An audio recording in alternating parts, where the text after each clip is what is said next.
Ngeriringan ke dana teh kayak ngiringan jum Oh iya. keluarkan tong ngiring jum wayah nawe sing sabar.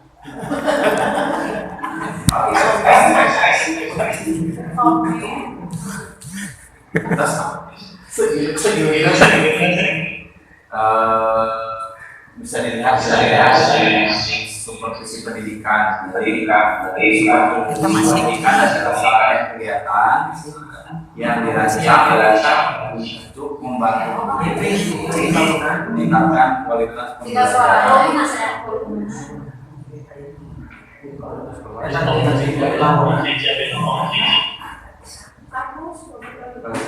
Kualitas pembelajaran melalui perencanaan, pelaksanaan, dan evaluasi yang sistematis. Jadi pada intinya adalah supervisi ini dirancang untuk membantu guru sehingga bisa meningkatkan kualitas pembelajaran.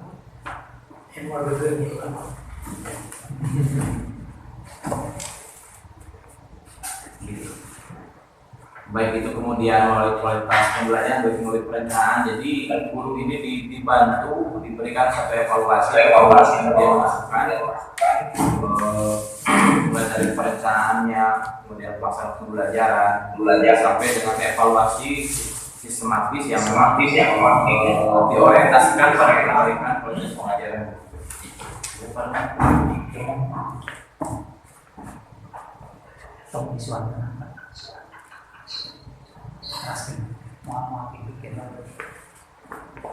Nah, kemudian tujuan supervisi yang pertama adalah membantu guru meningkatkan kompetensi profesional. Jadi supervisi ini bukan hanya untuk bagaimana menilai guru saja, tapi ya membantu guru meningkatkan kompetensi sehingga dia menjadi lebih profesional.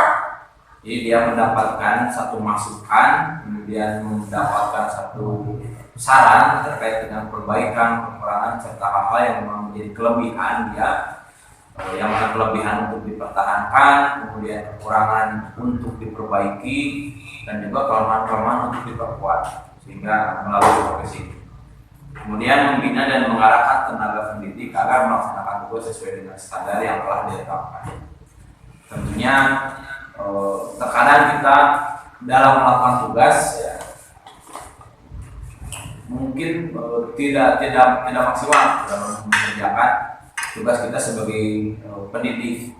Nah, melalui dengan adanya supervisi, tentu kita selalu diarahkan sehingga kita berada pada jalur atau track record yang benar sebagai seorang pendidik.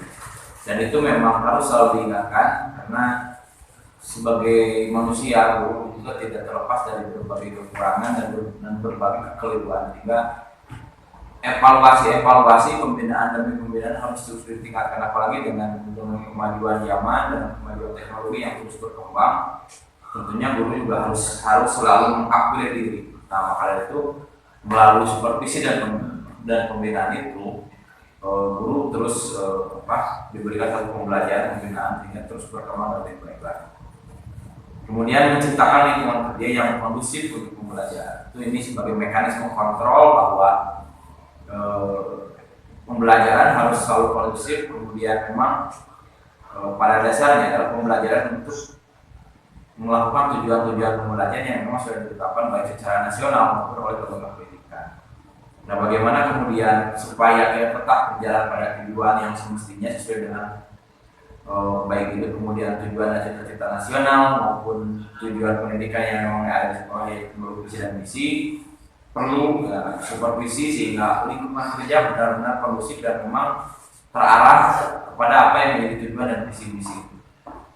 Kemudian yang keempat, memastikan bahwa proses pembelajaran berjalan sesuai dengan kurikulum dan kebutuhan siswa. Nah, kemudian fungsi supervisi pendidikan. Yang pertama adalah fungsi pembinaan. Supervisor bertugas memberikan pembinaan kepada guru dalam mengatasi permasalahan pembelajaran. Nah, yang pertama ini adalah fungsi pembinaan. Jadi guru berhak mendapatkan pembinaan. Manakala tentu misalnya terkait dengan permasalahan yang dihadapi di kelas. terkait dengan bagaimana perencanaan, terkait dengan bagaimana kemudian dia melakukan variasi pembelajaran, sehingga ya, guru terus berkembang, kemudian segala permasalahan yang dihadapi juga bisa mendapatkan solusi.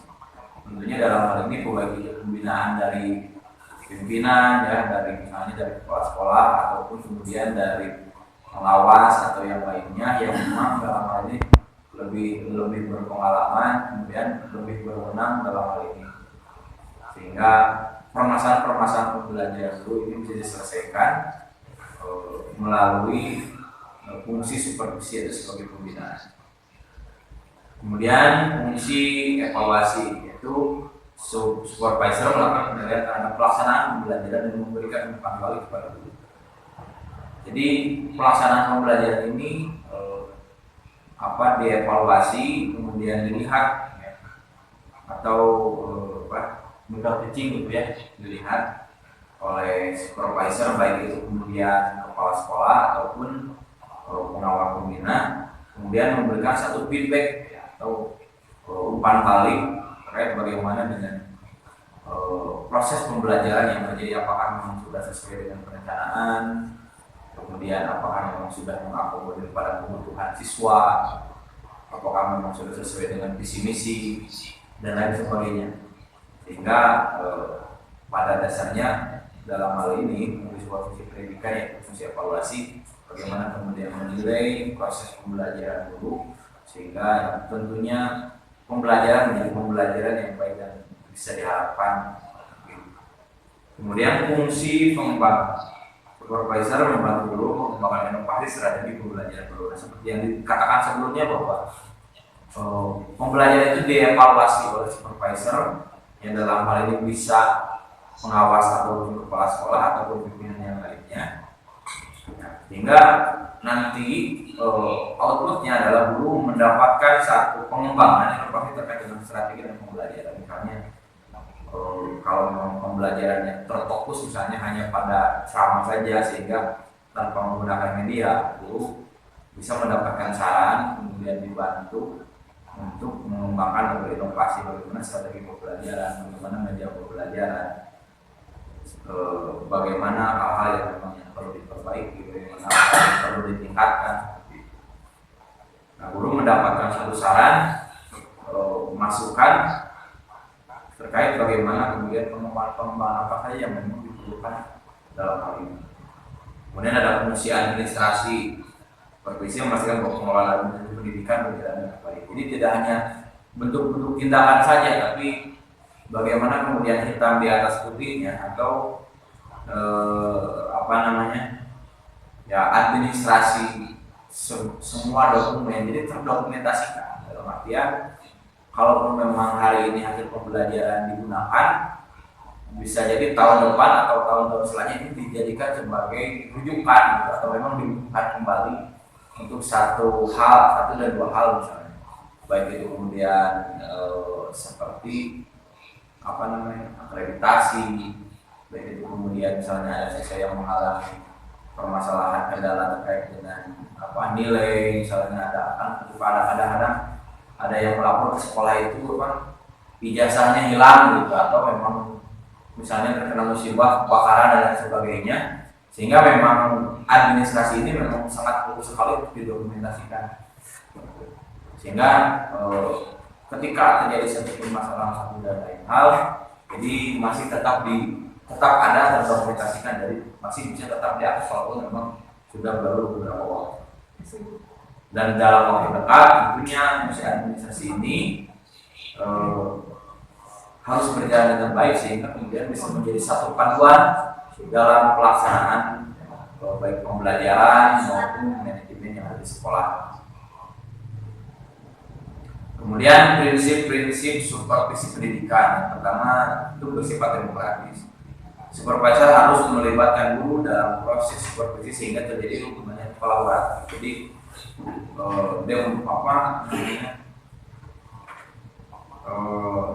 dalam melakukan supervisi itu di sini kita harus demokratis, bukan berarti dalam artian sebagai supervisor kita menjudge itu saja gitu, atau hanya istilah nama dalam bahasa hanya sekedar mengatakan dan kemudian mengevaluasi, tapi juga bertanya terkait dengan segala sesuatu yang memang sudah direncanakan, segala sesuatu yang sudah ditindakan, sehingga terjadi komunikasi dua arah antara supervisor dengan guru. Jadi tidak terkesan hanya instruksi satu arah, tapi juga diberikan kesempatan untuk berbicara, untuk menjelaskan bagaimana apa yang menjadi pemikirannya, apa yang menjadi keinginannya, sehingga kemudian ini bisa berdampak pada interaksi antara guru dengan supervisor. Jadi supervisi itu tidak terkesan horor karena atasan kepada bawahan yang sedang berbicara saja, tapi guru punya kesempatan untuk berbicara. Kemudian berorientasi pada perbaikan berkelanjutan. Supervisi harus mendorong peningkatan kualitas hidup. Jadi supervisi ini ya, sebagai supervisor tentunya kita harus memberikan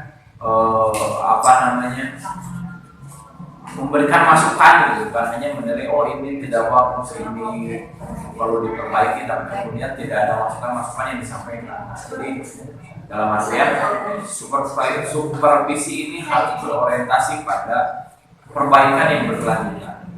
Jadi supervisi ini kemudian tidak hanya dilakukan sekali atau dua kali, tapi memang terus secara terus berkelanjutan, kemudian dievaluasi terus menerus, karena sangat penting juga dilakukan secara terus.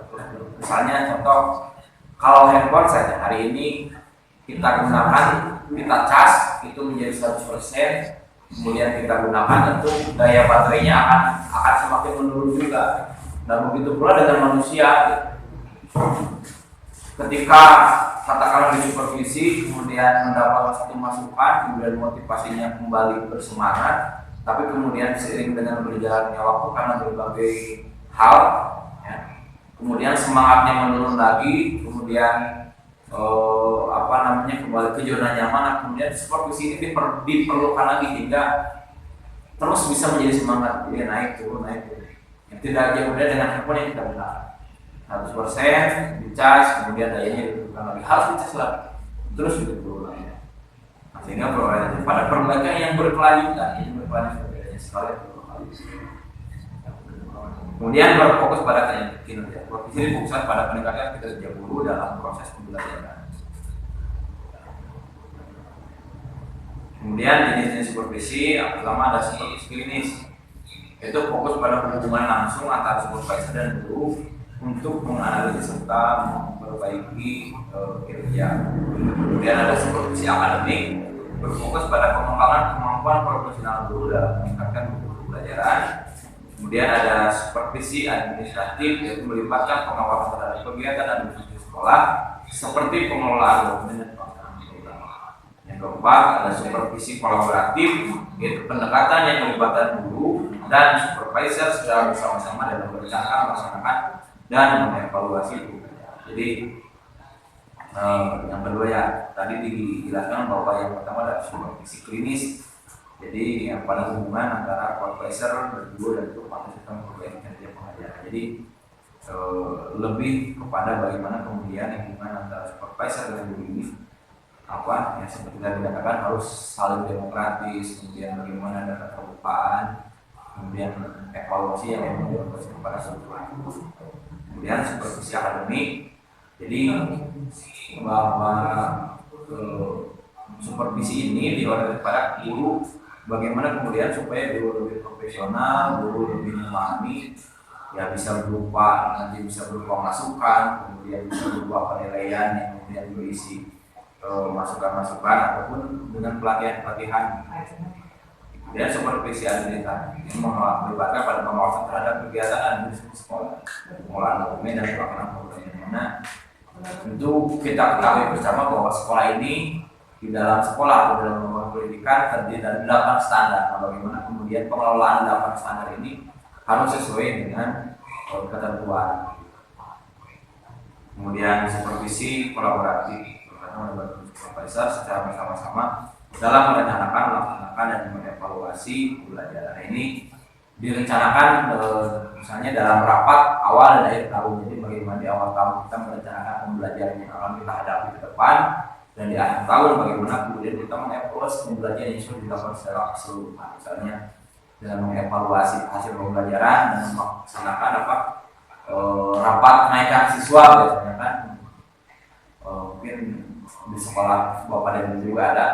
Jadi di akhir tahun itu kita mengadakan satu rapat pleno di mana kita membahas ya siswa gitu ya, siswa itu satu persatu.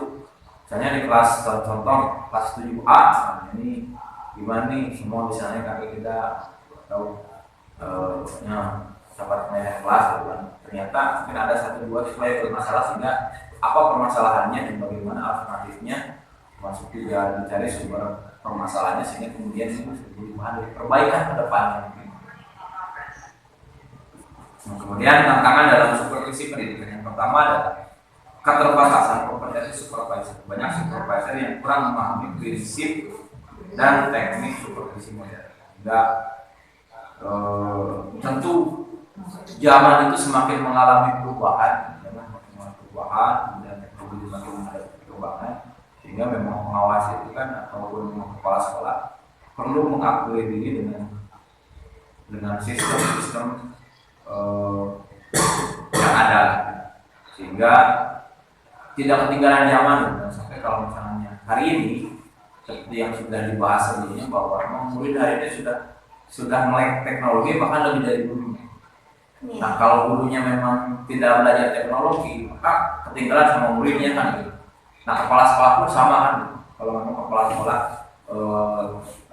tidak melek dengan teknologi, tentu akan sangat ketinggalan sekali. Apalagi sekarang dengan adanya PMM kan kemarin, bahwa guru itu kan harus mengisi PMM. Kemudian PMM ini kan harus dinilai oleh kepala sekolah. Nah, ya. Oh, ibu bukan itu, kita mau dinas dari PMM. Ya. Amin. Sami, jadi ada kerjanya melalui PMM kan. Sehingga kan kepala sekolah itu kan yang harus melakukan penilaian. Untuk melakukan penilaian terhadap kinerja, baik itu kemudian kinerja yang secara profesional kan, ataupun di dalam PMM, tentu kepala sekolah harus melihat teknologi. Karena bagaimana kemudian kepala sekolah bisa menilai sedangkan membuka teknologinya pun dia tidak bisa gitu. Sehingga memang sadar ataupun tidak, kebanyakan hari ini tugas daripada kepala sekolah sebagai supervisor dalam melakukan pengadministrasian, misalnya dalam teknologi, itu lebih banyak diwakilkan ya oleh operator. Jadi si operator ini yang menilai itu ya dari bukan kepala sekolah sampai malah operator gitu. Ini betul. Ya memang seperti itu, sehingga memang ini juga menjadi satu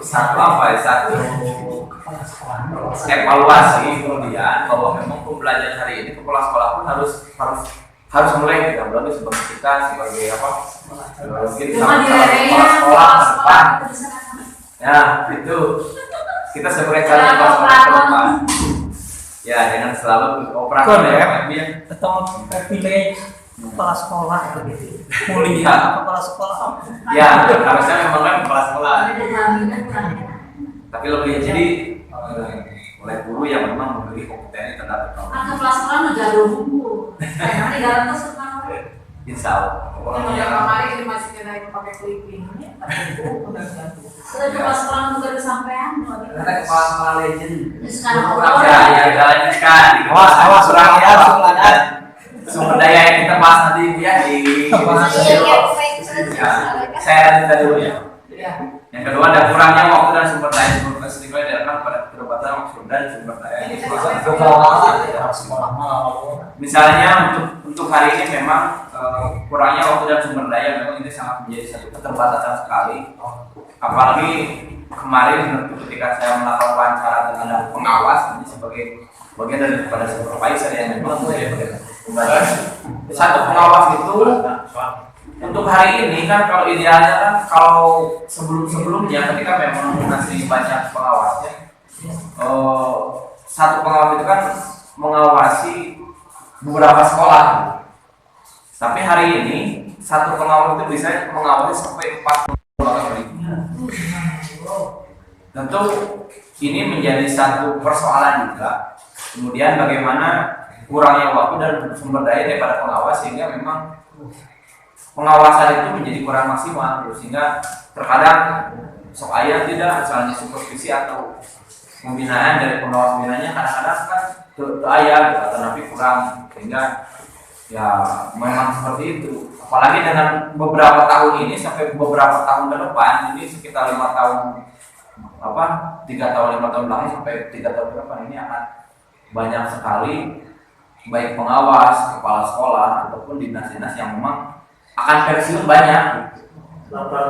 Ya. Salah satunya ya kemudian regenerasi. ya banyak sekali yang akan pensiun. Contoh misalnya saya contohkan di Telkom misalnya pengawas itu keseluruhannya akan pensiun di tahun 2026. Siap-siap Pak Epi. Ya, mudah-mudahan Generasi muda. mudah-mudahan siap. Nah, gitu. Dan juga banyak di kepala sekolah ini sehingga hari ini Bapak dan Ibu ada beberapa sekolah yang memang satu kepala sekolah ini menjadi kepala sekolah 2 atau 3 misalnya ya SD sekolah. Di masa Penyebaran. Dari beberapa tahun belakang kan kepala sekolah di SD saya pun sampai 6 bulan yang lalu dia menjadi kepala sekolah di 2 sekolah. Hal ini tentunya karena memang terjadi permasalahan karena kurangnya waktu. Nah itu bagi kurangnya waktu dan juga sumber daya daripada kepala sekolah sebagai supervisor untuk melakukan pembinaan dan kemudian memasukkan anak sebagai pembinaan. Itu berarti ya kemudian resistensi dulu. Beberapa guru merasa supervisi sebagai kontrol membatasi kebebasan mereka dalam belajar. Jadi orientasi guru supervisi ini merupakan pengekang sebagai kebebasan. Namun sih supervisi kadang-kadang suka.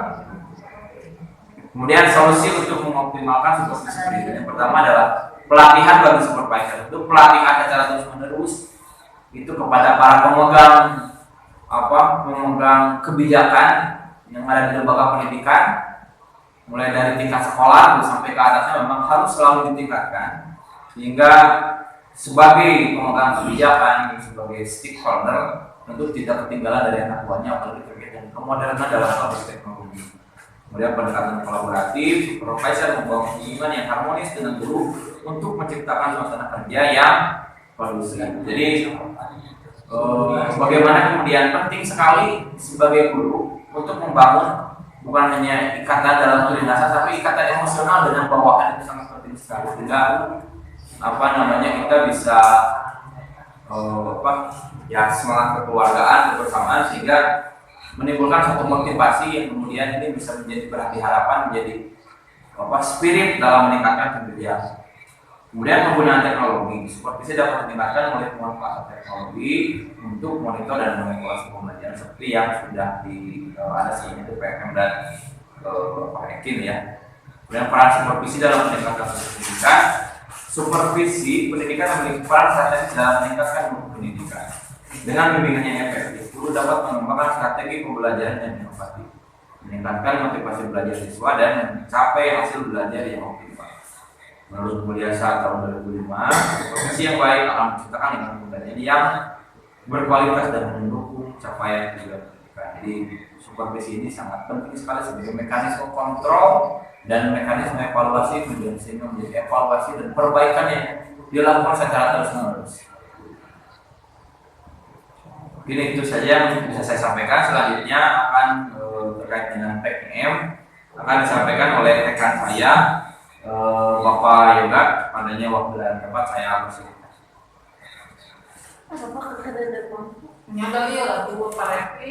Atama watak. Ya, terima kasih Pak Rekni sudah menyampaikan kembali materi yang berkaitan dengan supervisi dari mulai dari tujuan, peran, fungsi supervisi di lingkungan pendidikan dan insya Allah akan disempurnakan pula terkait tentang total quality management yang akan disampaikan oleh Pak Yoga. Kemudian kami persilakan. Baik, terima kasih atas kesempatannya Pak Rekni. Mungkin saya akan sedikit membahas tentang total quality management. Pada dasarnya rekan-rekan sudah paham betul karena ada yang sudah mengelola pendidikan. Di sini total quality management adalah pendekatan manajemen yang berorientasi pada kepuasan pelanggan dan perbaikan keberlanjutan. Menurut Deming, prinsip utama total quality management meliputi fokus pada pelanggan, kedua kepemimpinan yang efektif, Ketiga, keterlibatan semua pihak. Keempat, perbaikan berkelanjutan atau continuous improvement. Dan terakhir yaitu pendekatan berbasis data. Kemudian dari TKM itu ada kolaborasi dengan integrasi supervisi. Integrasi antara supervisi dan total quality management merupakan langkah strategis untuk meningkatkan mutu pendidikan melalui pengelolaan yang terstruktur dan berbasis perbaikan berkelanjutan. Supervisi berperan dalam membimbing atau memantau kinerja tenaga pendidik, sedangkan total quality management menyediakan kerangka kerja untuk memastikan setiap proses pendidikan berfokus pada kualitas dan kepuasan semua pihak yang terlibat. Kemudian ada strategi yang dapat diterapkan untuk mengintegrasikan supervisi dan TKM. Salah satunya yang pertama, perencanaan supervisi berbasis TKM. Supervisi harus direncanakan secara komprehensif dengan memanfaatkan prinsip-prinsip TKM. Hal ini bisa mencakup penentuan supervisi, pelibatan semua pihak, dan yang terakhir penyusunan indikator kinerja. Kemudian yang kedua, strategi yang bisa diterapkan yaitu pendekatan kolaboratif dalam supervisi. Integrasi supervisi dan TKM memerlukan pendekatan kolaboratif yang melibatkan semua pihak. Supervisor berperan sebagai fasilitator yang membantu guru memahami dan menerapkan prinsip-prinsip total quality management, seperti fokus pada siswa sebagai pelanggan utama. Salah satunya supervisi dilakukan dalam suasana dialog dan partisipatif.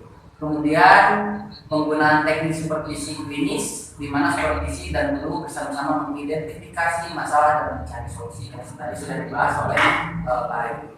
Kemudian strategi yang ketiga yang bisa diterapkan untuk mengintegrasikan supervisi dan TKM yaitu peningkatan kompetensi supervisi dan guru. Implementasi TKM dalam supervisi memerlukan peningkatan kompetensi baik bagi supervisor maupun guru. Langkah-langkahnya meliputi pelatihan supervisor tentang konsep TKM, teknik supervisi modern, dan penggunaan data untuk evaluasi. Kemudian ada juga workshop bagi guru atau IHT ataupun binaan ataupun mengikuti pelatihan-pelatihan. Kemudian terakhir ada pengembangan profesional secara berkelanjutan melalui seminar, pelatihan, dan studi banding. Selanjutnya ada yang keempat, menerapkan strategi dalam mengintegrasikan supervisi dan TKM. Penggunaan teknologi supervisi dan monitoring. Salah satunya teknologi informasi dapat digunakan untuk mendukung integrasi supervisi dan TKM. Apalagi zaman sekarang sudah revolusi industri 4.0. Itu sangat bermanfaat untuk melakukan supervisor. Salah satunya dalam penggunaan teknologi itu adalah penggunaan aplikasi berbasis data untuk memantau kinerja guru dan hasil belajar. Kemudian sistem manajemen guru berbasis teknologi yang memungkinkan supervisor untuk melakukan evaluasi secara real time. Kemudian terakhir real time.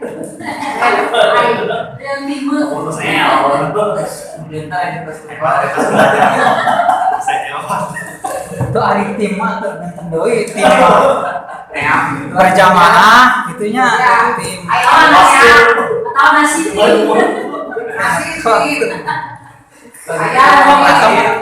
Informasi terkait hasil supervisi dan rekomendasi perbaikan kepada guru melalui platform digital.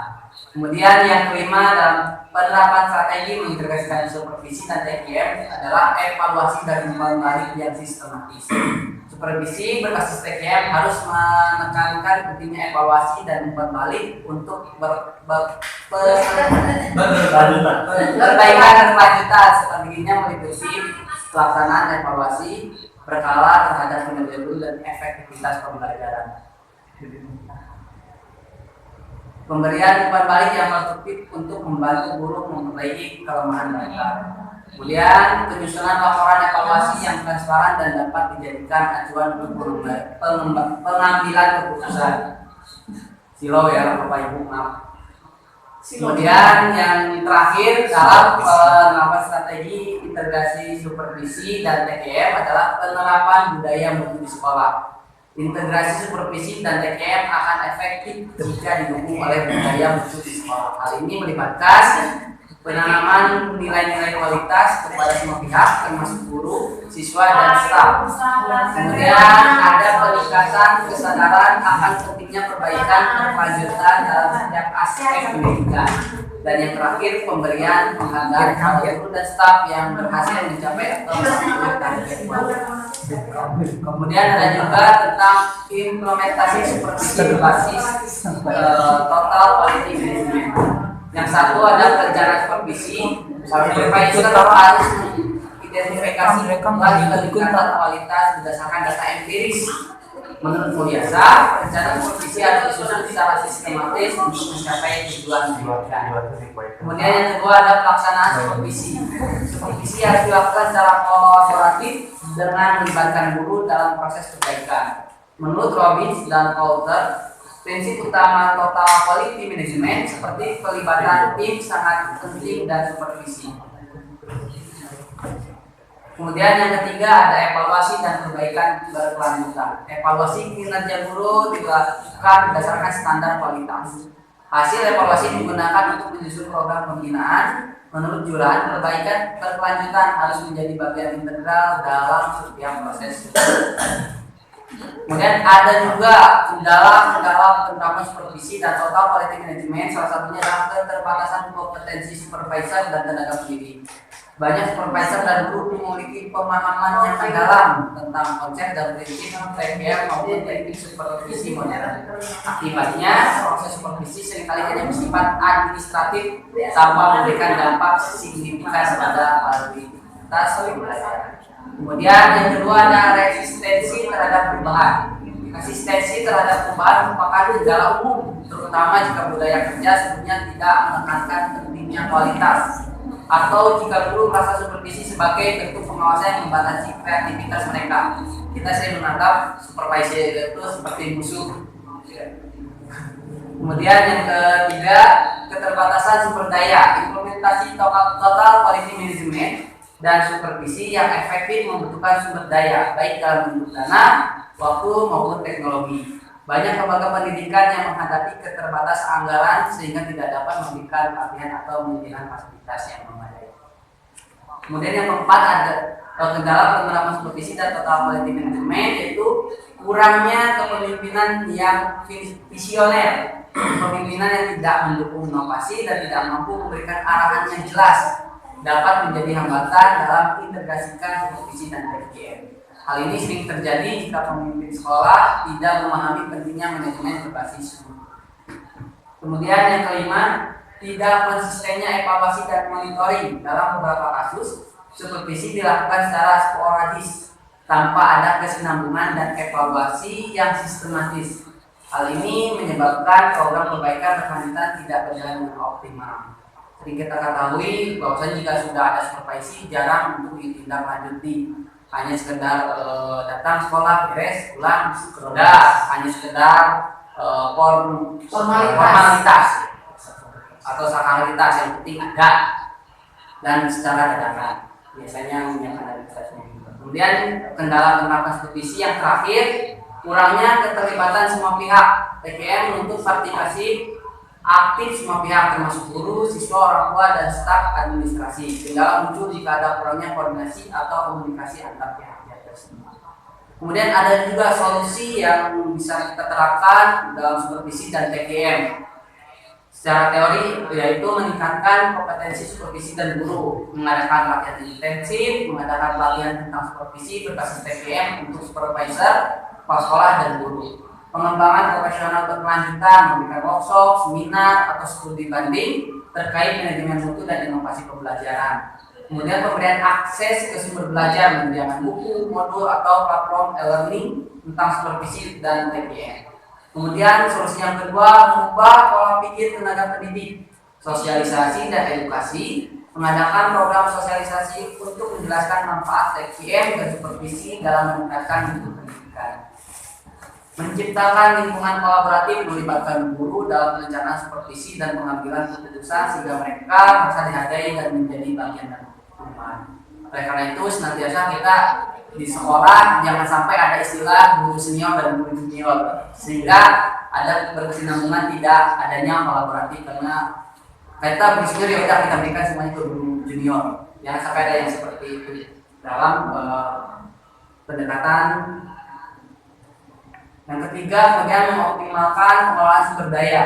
Prioritas anggaran mengalokasikan dana pendidikan untuk pelatihan dan pemberian teknologi yang mendukung implementasi supervisi dan PPM. Kerjasama dengan pihak luar, menggandeng lembaga atau organisasi yang dapat memberikan dukungan finansial, pelatihan atau produksi. Apalagi sekarang sudah ada link and match ya. Apalagi di sekolah SMK. Kemudian pemanfaatan teknologi murah dan efisien, menggunakan aplikasi atau perangkat lunak berbasis cloud untuk supervisi dan monitoring. Yang keempat, memperkuat kepemimpinan sekolah, kepemimpinan visioner, meningkatkan kapasitas kepala sekolah dalam mengelola perubahan dan mengarahkan seluruh elemen untuk sekolah untuk berkomitmen pada guru. Kemudian ada juga pendekatan kepemimpinan transformasional.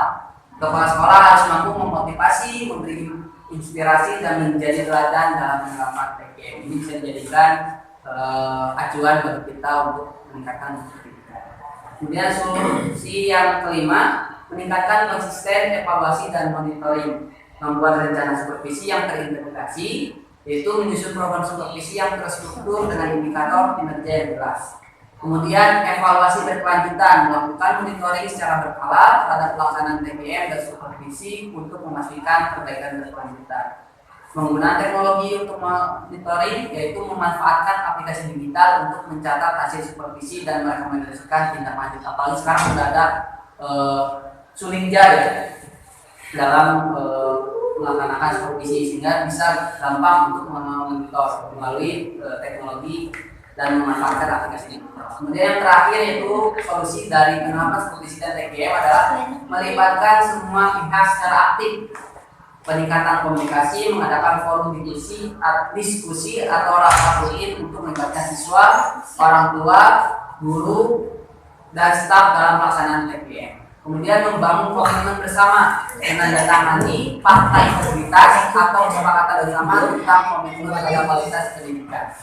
Kemudian pemberian penghargaan, memberikan apresiasi kepada guru dan staf yang berhasil menerapkan TGM dan menunjukkan peningkatan kualitas pendidikan. Kemudian ada juga dampak dari solusi yang bisa diterapkan dalam supervisi dan TGM. Salah satunya adalah peningkatan kualitas pembelajaran. Yang kedua, terwujudnya budaya kerja yang kolaboratif dan inovatif. Yang ketiga, efisiensi dalam pengelolaan sumber daya pendidikan. Dan yang terakhir, kepuasan semua pihak yang terlibat, baik guru, siswa maupun orang tua. Mungkin itu yang bisa saya sampaikan. Selebihnya mohon maaf, saya kembalikan kepada moderator Pak Haji. Ya.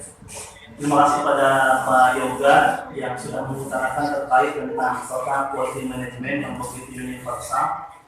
Apa yang disampaikan oleh Pak Yoga terkait tentang tadi di mana di antaranya itu berkaitan dengan proses meningkatkan kualitas layanan, kemudian perbaikan berkelanjutan, keterlibatan semua pihak, fokus pada hasil ya ending di kemudian hari dan pengelolaan dengan efisien mungkin. Bapak Ibu mungkin di antara pemaparan materi disampaikan oleh Pak Repi terkait tentang supervisi dan Pak Yoga terkait tentang total quality management. Misalkan ada yang perlu didiskusikan, silakan. Mungkin ada tambahan.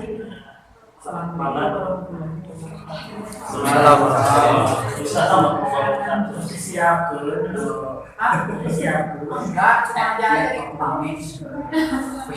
ini tentang masalah supervisi pendidikan kan tadi dari A sampai D udah mengerti ya alhamdulillah. Cuma ini menjaga keistiqomahannya. Jadi mungkin terrealisasinya ke depannya itu harus bagaimana? Kenyataan di lapangan kata Pak Haji kan tadi cuma formalitas, sakralitas dan lain sebagainya. Jadi menjaga keistiqomahan supaya terrealisasi antara supervisi pendidikan dan PSM itu bagaimana?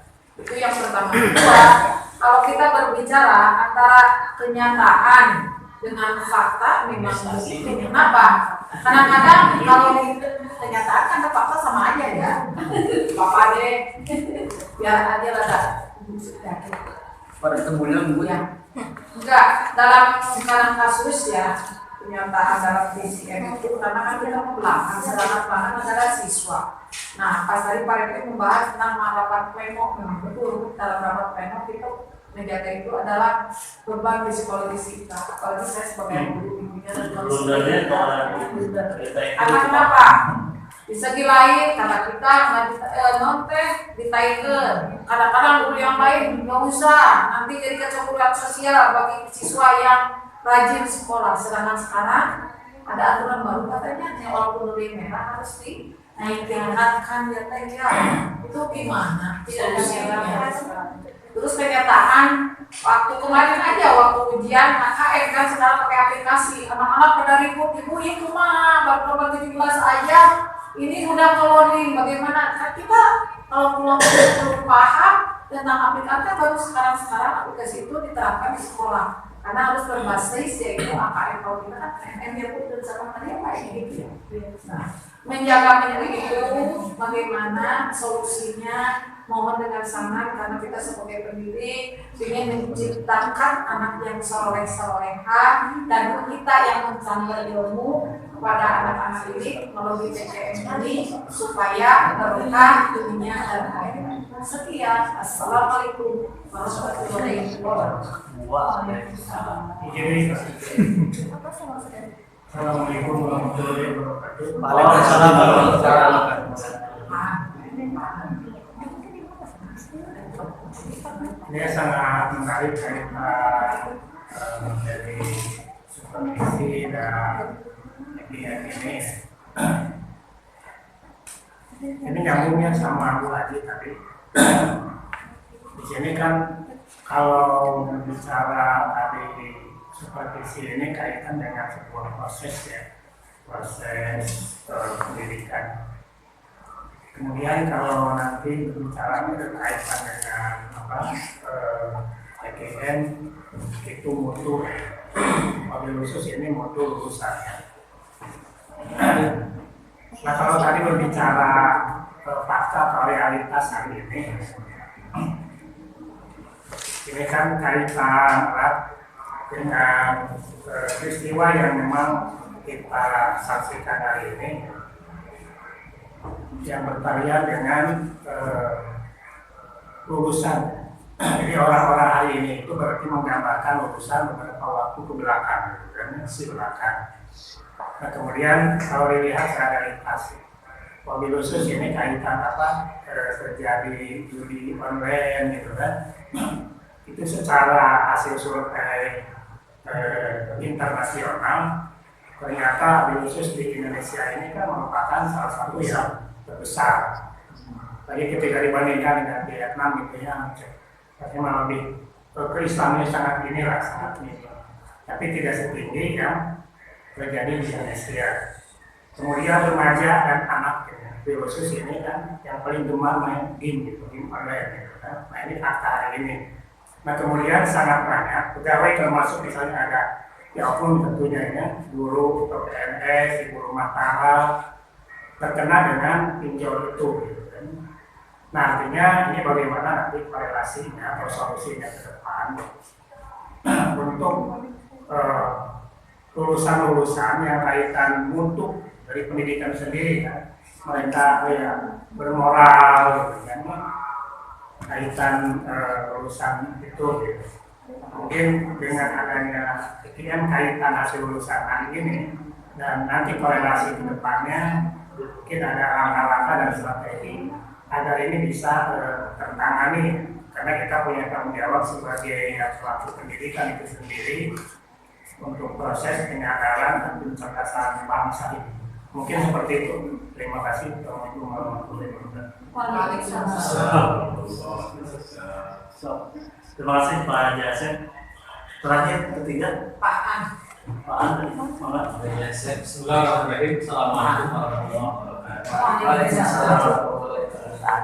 Ya, esensinya dari supervisi dan TKM ini adalah untuk menciptakan sistem pendidikan yang lebih efektif, efisien, dan tentunya adalah berorientasi pada kualitas. Nah, bagaimana yang jadi pertanyaannya, bagaimana implementasi ataupun penerapan ya supervisi dan PKM ini sedia dan sekata berjalan dengan baik di lembaga pendidikan, baik di madrasah maupun sekolah. Mungkin saja bagaimana penerapannya, implementasinya agar yang saling menguatkan antara supervisi dan PKM di lembaga pendidikan. Sekian, terima kasih. Assalamualaikum. Cukup Pak, sudah 3 pertanyaan. Ini mah bukan bertanya, tapi mencoba menjawab. Oh, Alhamdulillah.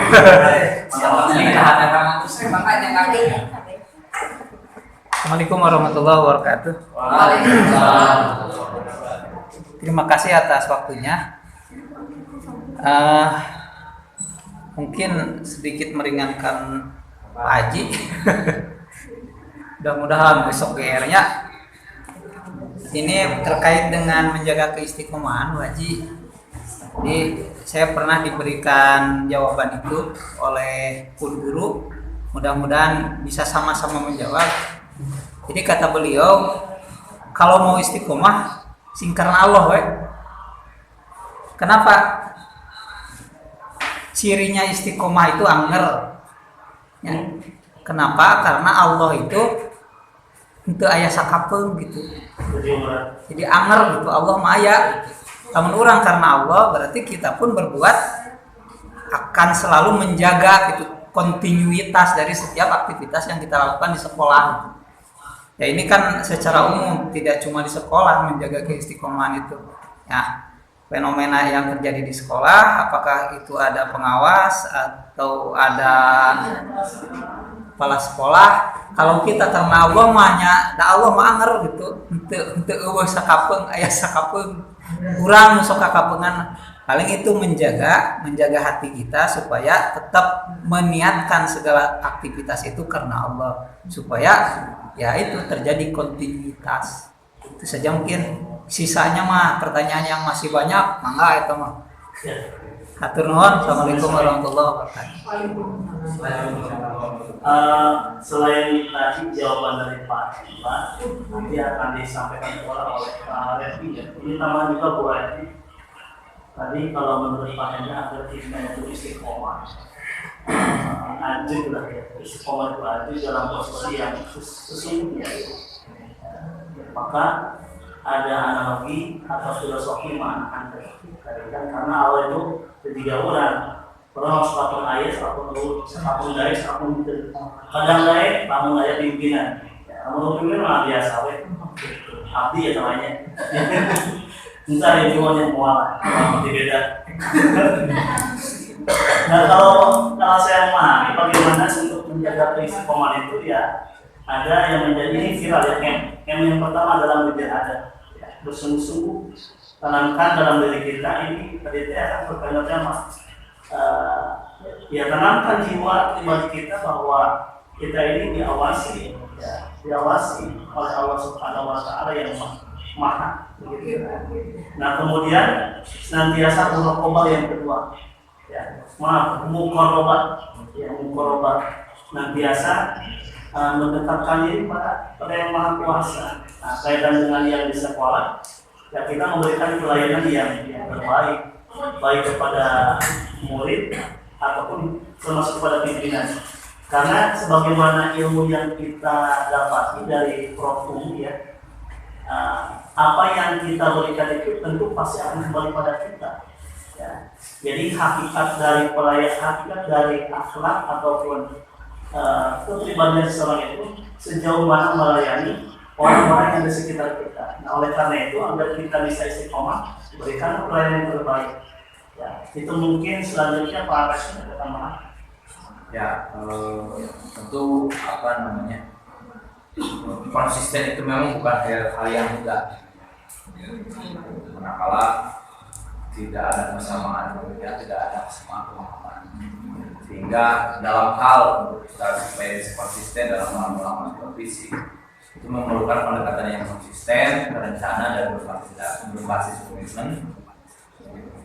Apalagi dalam hal ini kan, kalau dalam kemarin dalam sistem kurikulum Merdeka gitu kan, supervisi itu kan dilakukan oleh kepala sekolah itu setidaknya satu semester 1 kali. Karena memang berbasis sistem, kemudian itu dan itu harus terkontrol. Misalnya pamidina dina PMM kan kena ayah observasi gurunya, Bu Hamidahnya. Jadi guru ada observasi kepala sekolah harus melakukan observasi kepada guru ketika mengajar, yang kemudian si penilaiannya itu harus di-upload di PMM. Jadi ada supervisi kelas, termasuk dengan supervisi administrasi juga. Nah, salah satunya mungkin bisa menjadi satu solusi yang pertama mungkin melalui sistem. Nah, melalui sistem yang memang secara terintegrasi secara nasional, jadi menjadi satu tuntutan. Kemudian juga guru diharuskan untuk senantiasa belajar. Ya, salah satunya kemarin dengan adanya program pemerintah melalui PMM, guru itu harus selalu senantiasa melakukan terus-menerus pembelajaran secara mandiri, sehingga diharapkan melalui upaya pembelajaran mandiri secara terus-menerus ini diharapkan menjadi perbaikan terhadap kualitas pengajaran dan juga manajemen yang ada di dalam sekolah. Kemudian di samping itu juga seperti yang dikatakan tadi, tentunya sebagai seorang pimpinan sangat penting untuk membangun ikatan emosional dengan bawahan. Dalam hal ini kepala sekolah ataupun pengawas sangat penting untuk membangun ikatan emosional dengan guru. Sehingga dalam menjalankan manajemen sekolah, dalam melakukan setiap evaluasi, jadi guru itu tidak merasa tertekan gitu. Karena memang ikatan emosionalnya sudah terjalin, sudah biasa, sehingga tidak terlalu tegang dan tidak horor. Dan penting sekali kepala sekolah untuk memiliki visi yang jelas, kepala sekolah yang visioner. Kalau di lembaga pendidikan saya, di SD saya itu, jadi selain daripada supervisor atau supervisi, biasanya karena kita punya yang namanya kombel ya, kelompok belajar. Jadi kita melakukan kumpulan diskusi ya, berbagi hal positif dengan sejawat gitu ya. Nah, kita melakukan itu, kemudian setiap kelas itu memberikan menyatakan satu permasalahan yang ada di kelas. Misalnya kelas 1 punya permasalahan apa, kelas 2 punya permasalahan sampai kelas 6. Kemudian bagaimana solusinya dibahas secara bersama-sama. Itu kita melakukan karena pertama itu kita memang tuntutan juga dari PMM. Karena kan minimal untuk PMM itu ya dalam bentuk satu kegiatan kombel itu kan harus 3 kali melakukan kegiatan. Nah, kemudian ini menjadi satu kegiatan yang berlaku secara terus-menerus karena memang ada tuntutan awalnya karena tuntutan kita butuh poin untuk bisa melewati PMM. Awalnya seperti itu. Dan untuk poin yang paling besar ya kita bikin kombel gitu atau kelompok belajar. Nah, kelompok belajar ini kita bisa dapat poin besar, ternyata bukan hanya bikin saja, tapi harus ada kegiatan yang memang berjalan. Ya, akhirnya mau tidak mau kita jalankan kegiatan yang salah satunya adalah tadi supervisi kelas gitu, oleh kepala sekolah, kemudian kita mengadakan satu berbagai hal positif, kemudian dalam satu diskusi kita sharing terhadap masalah dan sebagainya. Kemudian kita juga melakukan senantiasa melakukan pelatihan yang outputnya kemarin sekolah dasar kami itu mengadakan webinar yang sifatnya nasional sebanyak 2 kali. Dan pematerinya baik pematerinya dari guru sama guru ya ataupun dari internal, tapi dari gurunya ada. Nah, bagaimana kemudian guru ini bisa menjadi pemateri dalam webinar tersebut? Ya tentunya harus mengembangkan diri melalui diskusi. Kepala sekolahnya bukan, cuma memang kepala sekolahnya dia sangat visioner sekali. Sehingga ya kemarin juga alhamdulillah dia menjadi dia kepala sekolah itu punya target Jadi targetnya bagaimana kemudian sekolah kami itu menjadi sekolah percontohan di Kecamatan Samarang. Itu visinya, sehingga memang kegiatan itu ombel dilaksanakan terus menerus melalui pertemuan supervisi yang secara rutin, baik supervisi yang terpimpin oleh kepala sekolah maupun melalui diskusi-diskusi yang dilaksanakan oleh guru melalui wadah ombel itu. Awalnya karena memang ada tuntutan, pada akhirnya karena keseringan menjadi sebuah kebiasaan. Ya, gitu. Itu mungkin. Itu pertanyaan selanjutnya. Bapak Ibu, izin Ibu dosen karena waktu tinggal 30 menit lagi, 28. Apa mau langsung sama Ibu atau tidak?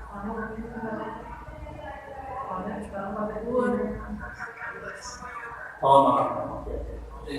Untuk selanjutnya, tadi pertanyaan yang kedua Ibu Haji ya terkait tentang dinamika yang terjadi tatkala mau kenaikan kelas ya. Itu memang kita rasakan secara umum oleh Bapak Ibu guru tatkala menemukan ada siswa yang maaf ya secara akademik atau betul tidak layak untuk naik ke jenjang kelas berikutnya, baik nilai secara akademik pun kan karena nilai doremi ya. Lalu kedua akhlaknya yang amoral ya, akhlaknya amoral kurang beretika. Jadi penilaian akademiknya begitu rendah, yang non akademik juga sama begitu. Nah, bagaimana mengatasi hal tersebut? Tentu itu akan menjadi blunder kepada Bapak Ibu guru dan umumnya kepada sekolah tersebut. Nah, betul. Ya betul, siswa ya. Baik untuk siswa ya, cemburuan sosial ini begitu kompleks permasalahan yang akan terjadi begitu. Nah, maka ada beberapa langkah Bu Haji. Yang pertama, biasanya yang mungkin ini secara umum sebelum kita melaksanakan kenaikan atau pasca PSAS ya, sekarang siswa kita sedang PSAS ya, itu ada rentang waktu setelah kita mengevaluasi, menilai, kita kasih ya ada proses remedial yang secara akademik yang kita berikan kesempatan secara akademik untuk meremedial terhadap nilai-nilai kekurangan yang ada begitu ya. Kemudian yang selanjutnya adalah melakukan asesmen ya. Asesmen berbasis kompetensi. Ini fokus pada keterampilan dasar yang perlu dikuasai siswa sebelum naik kelas. Ada satu begini ya, asesmen ini. Kira-kira ini anak terlebih ini apa? Ya, ada istilah mungkin sebagai pengganti lah nambah nilai, nambah nilai ya bentuk asesmen. Kira-kira nama gitu. Mungkin adalah kita husnuzon anak ini punya kelebihan yang lain. Ya, kayak mungkin bikinlah makalah ataupun clipping atau karya tulis ya, ataupun menulis huruf hijaiyah atau alam salah satu surat gitu kan, daripada itu gitu kan ya, itu secara akademis ya. Kemudian dukungan tambahan, kita libatkan guru pendamping atau tutor yang dapat menjadikan bahan sumber tambahan penilaian. Jadi bagaimana menurut guru yang lain, bisa umpamanya kita sebagai guru utamanya guru pamongnya, kita minta informasi secara objektif. Mungkin ada kelebihan di bidang materi yang lain, nah itu mungkin sebagai satu tambahan. Begitu Ibu Haji, Pak Repik, Pak Yoga sudah aman. Bapak Ibu semuanya tambahan. Menambah sedikit saja. Dan berbeda dengan Pak Haji bahwasanya penilaian kepada anak itu karena dari segi akademik saja. Kenapa sekarang diadakan penilaian? Saya setuju dengan apa yang disampaikan oleh Bapak, bahwasanya penilaian itu tidak hanya terfokus pada penilaian akademik saja. Ternyata tadi kita akan membuat asesmen sejauh mana si anak itu memiliki keterampilan lain selain akademis. Kalau mereka sama pikiran sesalahnya memiliki kadar keterbatasan. Nah, kenapa adanya project value ya? Nah, di antaranya itu penguatan tersebut untuk menilai salah satu siswa yang mungkin secara akademis sulit seperti anggapan, tetapi ketika si anak dilibatkan dengan praktik membuat sesuatu atau apalah gitu ya, muncul misalkan itu penilaian salah satunya. Ya, hal yang lain juga Pak bisa alatnya bagaimana gitu ya, alatnya bagaimana, atau kita pandang di luar sekolah misalkan dia punya kegiatan apa gitu kan, Itu berbagai hal yang kita pertimbangkan. Nah, tapi jangan lupa bahwasanya kita akan melakukan sosialisasi atau misalkan pendampingan terhadap orang tuanya juga ya, komunikasi dengan baik dengan orang tua yang bersangkutan ataupun dengan orang tua yang lainnya ya. Bahwasanya tidak boleh ada kecemburuan berhubung dengan arah kebijakan gitu ya. Baik itu secara formal atau kebijakan yang ada di dalam undang-undang tersebut. Jadi insya Allah tidak akan ada kecemburuan itu akan dilakukan. Kemudian diakui juga bahwa keberhasilan anak itu tidak bisa diukur hanya dengan satu ketika ulangan hari itu ataupun dengan ketika yang hubungannya dengan akademis ya. Itu saja Pak.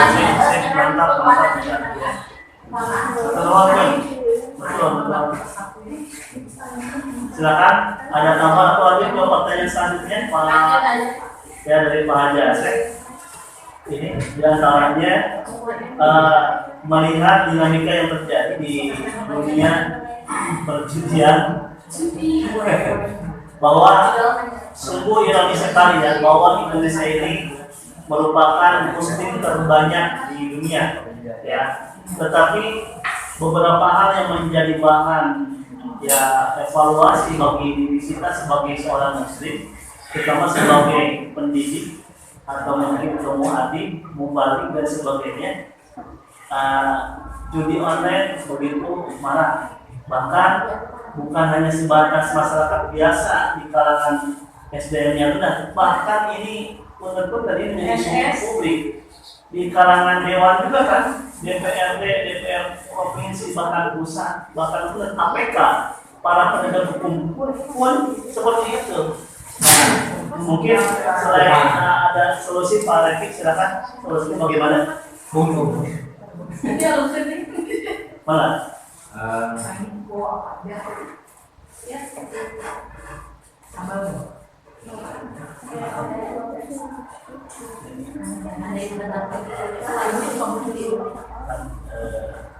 Ya diulang Pak ya. Jadi bagaimana agar penguatan siswa ataupun para peserta didik ini bisa jauh dari perbuatan-perbuatan yang terjadi di sekarang ini. Mungkin itu Pak Refik ya. Boleh saya mencoba untuk menjawab ya Pak? Yang pertama, ini penguatan karakter Pak Haji. Ya, kita mendengar ya alhamdulillah Pak Menteri kita sudah mengumumkan bahwa di era sekarang ini, di masa kepemimpinan Pak Abdul Muti, kita akan kembali ke pendidikan karakter. Ini sangat sepakat ya, kembali kepada karakter atau akhlak. Karena akhlak ini salah satu di antara modal yang paling utama. Kalau kita lihat dalam Quran surat 14 ayat 25, di sana itu ada kekuatan tauhid ya, kalimat yang berhebat. Di antara penjelasan ayat tersebut mungkin Pak Adil maksudnya lebih paham. Nah, kaitan dengan teori pendidikan bahwa antara adab dan ilmu yang sekarang viral ya, itu tidak usah kita bahas. Yang kemarin viral. Jadi ada korelasi antara ilmu dan adab. Kemudian ada pertanyaan, apakah ilmu dulu atau adab dulu? Ya, ilmu dulu atau adab dulu? Noblah yang berat gitu Pak. Nah, itu kolaborasi yang tidak dipisahkan.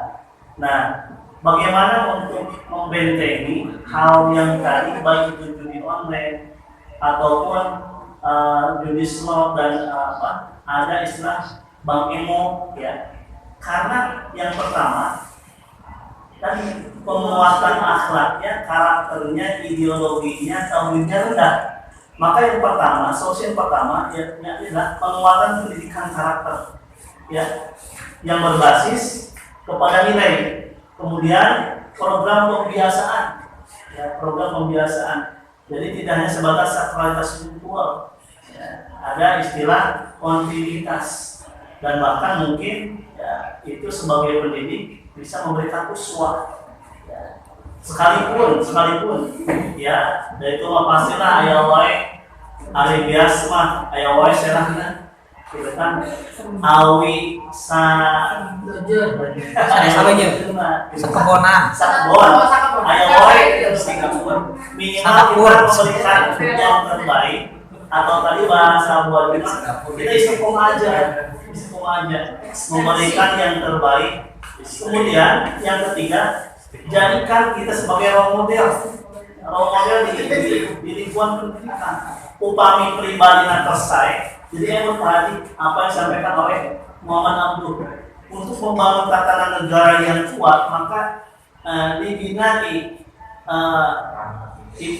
dimulai dari pribadi yang soleh.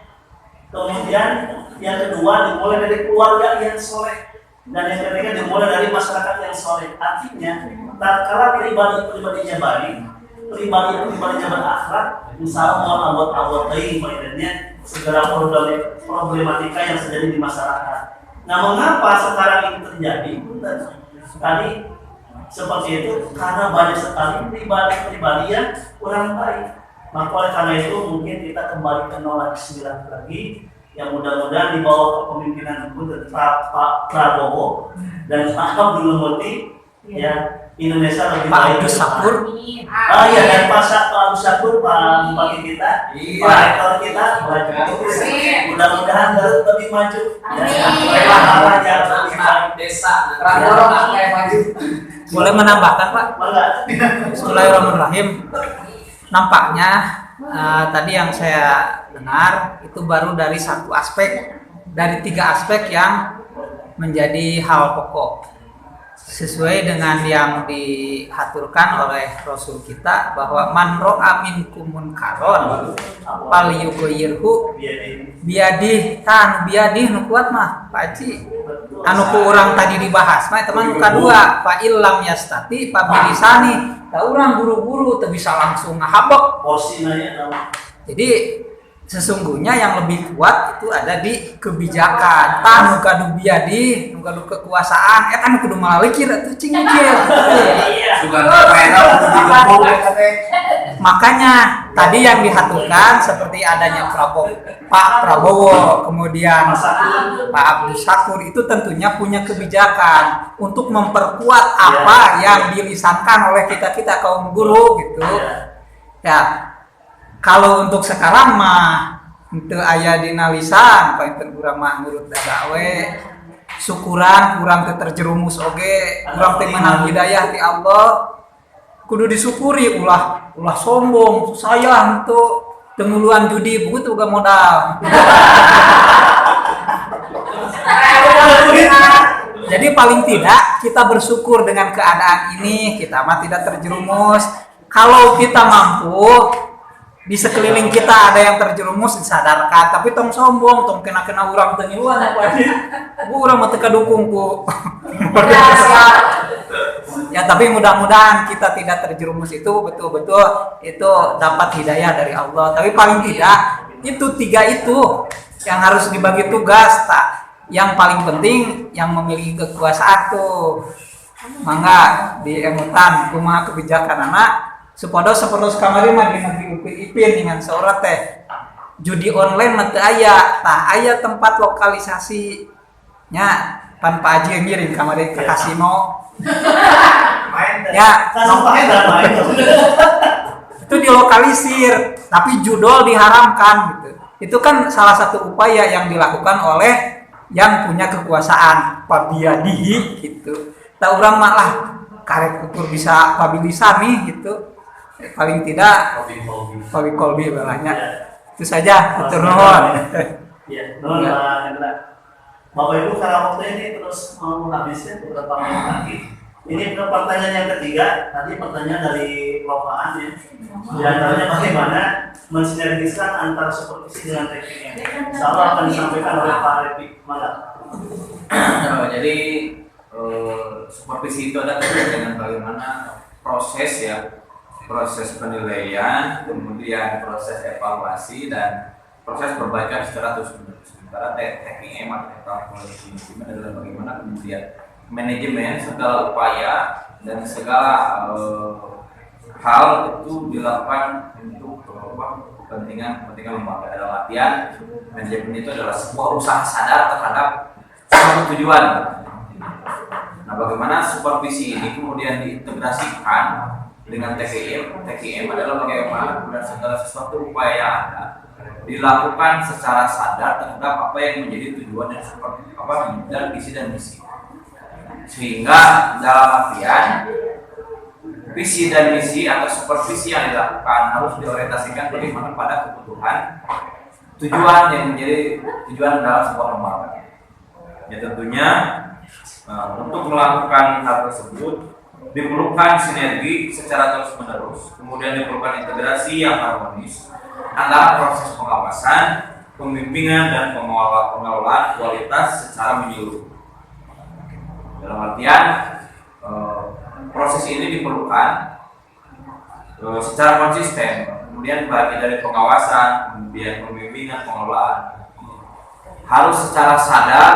Dalam artian sadar itu segala upaya ditujukan pada satu titik. Jadi sadar, jadi bukan hanya sekedar melakukan ritualitas saja. Misalnya pengawasan hanya untuk memastikan bahwa memang itu berjalan saja. Kemudian pembimbingan bukan hanya sekedar memastikan bahwa hanya dibimbing saja, tapi memang segala pengawasan, segala pembimbingan, segala pengelolaan itu harus difokuskan pada satu tujuan satu titik. Intinya begitu. Apa sih itu ya yang menjadi tujuan lembaga, tujuan pendidikan, dan segala daya segala upaya harus dikerahkan ke arah sana. Intinya begitu. Iya, Itu kasihan. Mudah-mudahan puas ya anak-anak. mudah-mudahan puas. Kalau tidak puas, mohon maaf anak-anak bukan alat pemuas ya. Karena Ay, semuanya sama lagi. tidak ada sebagai ya, Ibu Dokter Sudah puas berkali-kali ya, ya, mungkin yang bisa kami sampaikan Bapak Ibu semua, mudah-mudahan apa yang kami sampaikan menjadi bahan tambahan ya. Jadi lagi mudah-mudahan bermanfaat untuk kita semua. Amin. Apapun ada kekurangan, kesalahan, kesalahan itu Mantap. ya, kefakiran kami semua. Terima kasih. Jazakumullah khairan katsiran. Wassalamualaikum warahmatullahi wabarakatuh. Waalaikumsalam warahmatullahi wabarakatuh.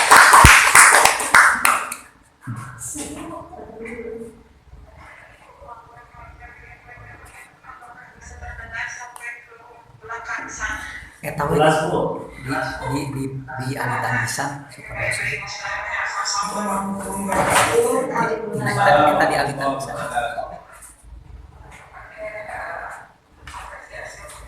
Busuk uang yang pada lihat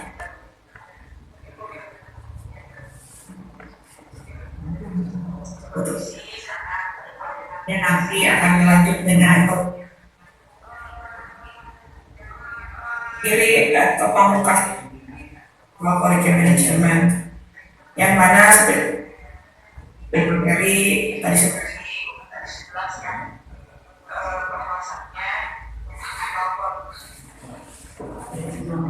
sampai Pak. konsep ekonomi, konsep bisnis, dimana kalau memang bisnis kan lagi hal-hal hasilnya bagaimana pencapaiannya, bagaimana kemudian kualitas keuangan dan aspek Itu nanti katanya hasilnya itu proses di sini adalah ada beberapa hal yang memang harus kita menjadi concern. Kita menjadi concern adalah bahwa dalam sebuah Coba Pak Haji organisasi yang namanya manajemen itu semua harus bergerak sesuai dengan porsi orangnya masing-masing, sesuai dengan tupoksi. Nah itu yang tidak kalah penting, dan ini ada di siapa yang ada di pimpinan. Makanya pimpinan itu salah satu kompetensi yang harus dimiliki. Kalau setelah itu adalah kompetensi manajerial. window Pak duplikat.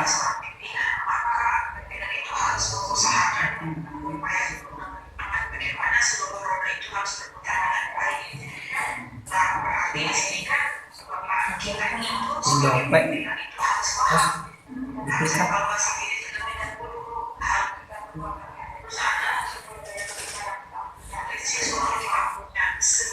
Duplikat.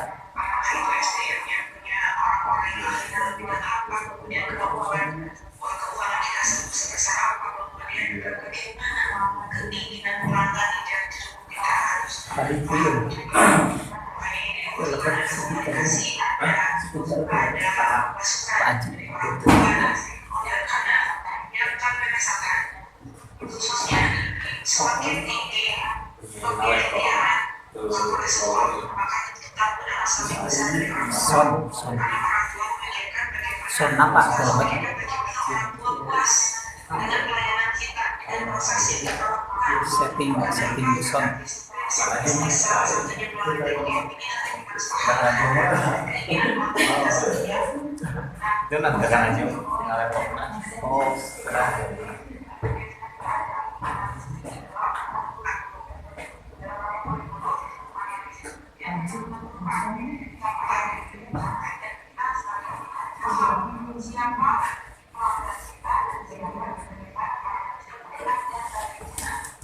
Panginten moal aya soantenan teu kana cuma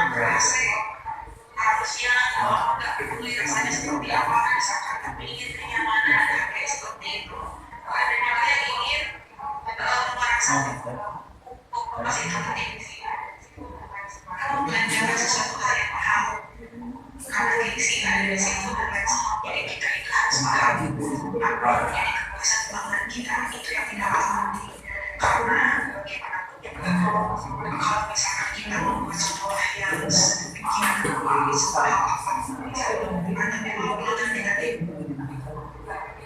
dan ada yang mencoba itu juga jadi evaluasi secara berbulan kita ini adalah evaluasi secara semua bagusnya semua itu selalu itu karena ketika itu tidak ada ujungnya karena ini akan terus merupakan sebuah proses dan dari kepada pimpinan program sebagus apapun yang kita mau kita punya SDM sebagus apapun di bawah mau kita punya dana sebesar apapun sumber daya sebesar apapun kalau pimpinan tidak bisa mengintegrasikan tidak bisa menggerakkan kemudian tidak bisa mengatur dengan sebaik-baiknya maka mustahil bersama tujuan dari lembaga itu dapat tercapai atau sebagus apapun kita tapi kita tidak dapat memuaskan pelanggan maka itu tidak akan sesuai dengan itu pada guru dalam hal ini tentunya dibantu dengan supervisi adalah untuk tetap mengecek bahwa kita berada di jalur yang benar pada rel yang sebenarnya bahwa kerjaan kita masih harus sama setara seimbang kemudian dan memastikan seluruh komponen yang ada di bawah di organisasi yang kita punya itu bergerak seluruhnya. Nah makanya sekarang dalam kurikulum Merdeka itu semua itu harus selalu dilibatkan baik itu keinginan siswa karena siswa juga termasuk pelanggan keinginan siswa kemudian juga keinginan orang tua kan biasanya memilih nih masa-masanya orang tua sekarang sedang memilih sekolah ini punya program apa, bagaimana dan lain sebagainya. Nanti ada wawancara ketika PPDB. Nah, di situ kita ada berguiding dan juga kita ada saling mengetahui, memahami. Oh, ternyata orang tua inginnya begitu. Oh, ternyata orang tua sekarang inginnya begini. Karena sekarang orang tua itu tidak harus selalu terfokus pada kita jadi serba nggak enak mau bikin program nggak enak takut kemahalan tapi ternyata ketika orang tua dilibatkan diajak komunikasi ternyata mereka support bahkan mereka mungkin ekspektasinya lebih dari apa yang kita harapkan gitu kan jadi itulah kenapa harus selalu melibatkan orang tua karena mereka adalah pelanggan kita kemudian evaluasi secara berkala lakukan ada apakah melalui Google Form misalkan setiap kita membuat program apa yang harus dibenahi, apa yang harus diperbaiki. Nah, disinilah letak kita mendapatkan feedback dan juga kita tentunya akan melakukan perbaikan. Gitu. Karena memang TKN ini tentunya adalah yang berpengaruh itu adalah proses dan juga hasil konsisten tadi yang disampaikan itu penting. Nah makanya inilah yang harus kita bangun sekarang itu adalah bagaimana berkaitan dengan disiplin positif. Disiplin positif itu betul-betul harus kita bangun. Karena apa? Dengan disiplin positif kita akan menghadirkan sebuah roda organisasi iklim komunikasi yang baik. Karena apa? Kita tidak akan takut pada hukuman, kita tidak akan tergiur pada sanksi, pada apa? Pada reward. Maka apa? Karena kita sadar semua masing-masing. Karena kita disiplin positif maka kita berjalan sesuai dengan fungsinya. Ayo mau bercahaya Maka nanti dia 8 tahun juga akan bercahaya ya. Ngelawa ya sudah bukannya terus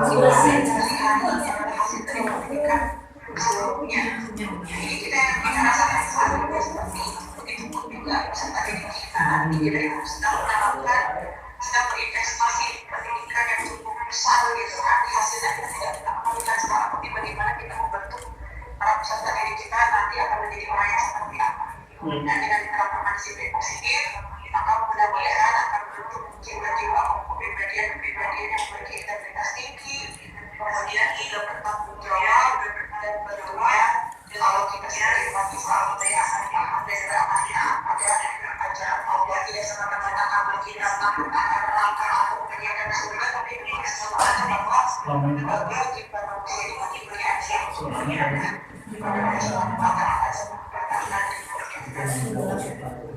kepada ibu sebagai pemahaman dan saya harap ini juga sedikit saja saya sampaikan kepada ibu juga sudah melakukan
'Amin.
Assalamualaikum warahmatullahi wabarakatuh. Waalaikumsalam.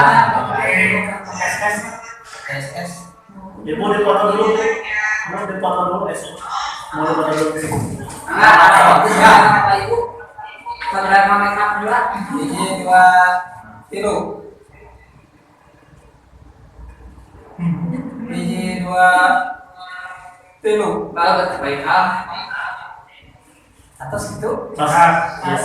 Nuhun Ibu, nuhun.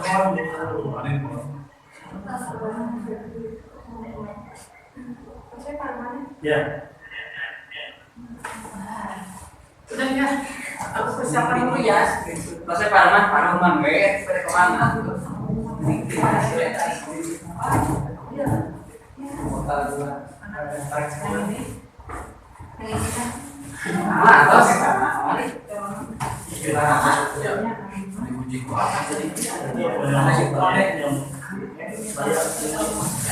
Ya, kalau Ya, ini bagaimana? Yang